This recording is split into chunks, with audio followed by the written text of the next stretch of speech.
Hi friends, நான் உங்கள் மதன் பேசுகிறேன். இன்றைக்கி தேர்ஸ்டே எவ்வளோ ஏர்ன் பண்ணுங்க பார்க்கலாமா? ஆக்சுவலாக பார்த்தீங்கன்னா நீங்கள் மார்னிங் லாகின் பண்ணல, என்ன ரீசன் உங்களுக்கே தெரியும். ஸோ ஈவினிங் தான் ஒர்க்குக்கு வந்தேன். ஈவினிங் 6 மணிலேருந்து இப்போ வரைக்கும் 7 hours 1 minute லாகின் ஹவுஸில் வந்துருக்கேன்.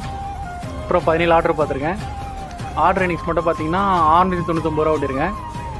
அப்புறம் ப்ளஸ் இன்சென்டிவ் வந்து 265. அப்புறம் நைட்டு லாகின் இன்சென்டிவ் ஏர்ன் பண்ணியிருக்கேன். அதான் நைட்டு 10 மணிலேருந்து 1 மணிக்குள்ளே 8 ஆர்டர் பார்த்தோம்னா 200 இன்சென்டிவ், அதுவும் ஏர்ன் பண்ணிட்டோம்.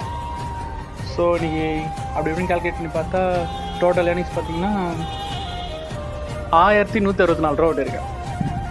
ஓகே தான், ஈவினிங் வந்து 7 hours ஒர்க் பண்ணதுக்கு ஒர்த்தான ஏர்னிங்ஸ் தான். சரி, ஓகே ஃப்ரெண்ட்ஸ், நாளைக்கு பார்க்கலாம். ஆனால் எனக்கு என்ன ஒரு விஷயம் புரிய மாட்டேதுன்னா, காலைலேருந்து நைட் வரையும் ஓட்டினாலும் அதே ஏர்னிங்ஸ் தான் வருது. ஈவினிங் மட்டும் லாகின் பண்ணி ஓட்டினாலும் அதே ஏர்னிங்ஸ் தான் வருது. என்ன கணக்குன்னு ஒன்றும் புரியல. என்னமோ கஷ்டப்படுறதுக்கான காசு கொடுத்தானா, அது வரைக்கும் சந்தோஷம்.